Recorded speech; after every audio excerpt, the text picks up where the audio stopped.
Okay, so welcome back to the Midnight Sun project. Like I said, this is more like a test transmission to are hitting the road tomorrow from 8 p.m. to 9 p.m. We're going to be doing maths every day, 8 to 9 p.m. And we're going to be solving a problem that talks about surds, and it's a word problem type. So let's see what this says. A vertical flag staff stands on a horizontal plane.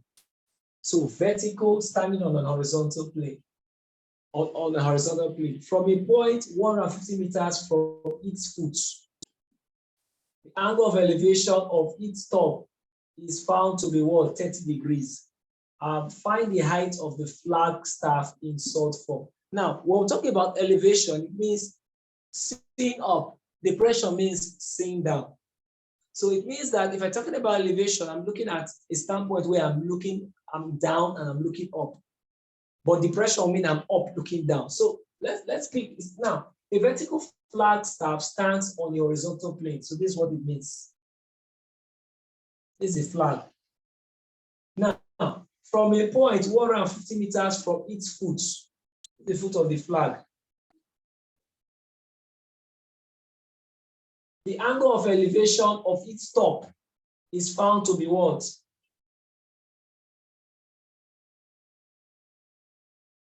30 degrees. Find the height of the flag staff in what?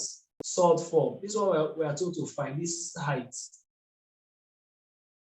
is what we are told to find. Now, if what comes to mind is your knowledge of trig ratios. And at an elementary level, there are three major trig ratios we should be worried about. SOHCAHTOA, sine, cosine, and what? Tangent. I prefer to write it this way.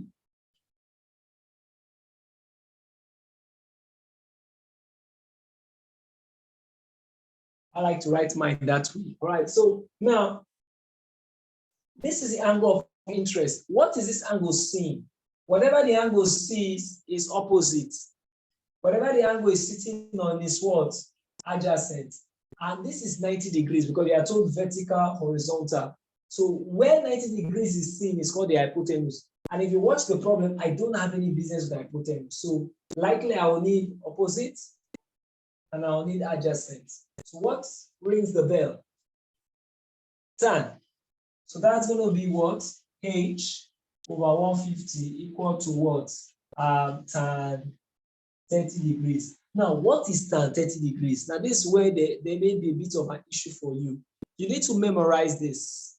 I've done extensive videos on this, I think. So maybe because of attaching this video, after some verifications, I will attach the link to you so that you know what to do. But tan 30 is actually 1 over root 3. Tan 30 degrees is what? 1 over root 3. So I have H over 150 equal to 1 over what? Root 3. So what does that mean? It means H will be equal to this is a numerator, this is a denominator, and if it's denominator, if it crosses equality, it becomes a numerator equal to 150 over what? Root 3. So this is what I would expect my answer to be. This can also be what? Root 3 over 3. Write that to be root 3 over 3. And you can simplify this by way of rationalization of surds, which you have learned already. I also have done extensive videos on surds, and perhaps while uploading this video, I will attach the link to this. So this becomes 150 over root 3 times root 3 over root 3. What does that give you? This will be 150 root 3 divided by what? 3. And that will be what? 50 root 3. So that answer becomes what? 50 root 3, and that problem is solved. I'll see you tomorrow, 8 p.m. to 9 p.m. It's going to be the midnight sun experience. Thank you.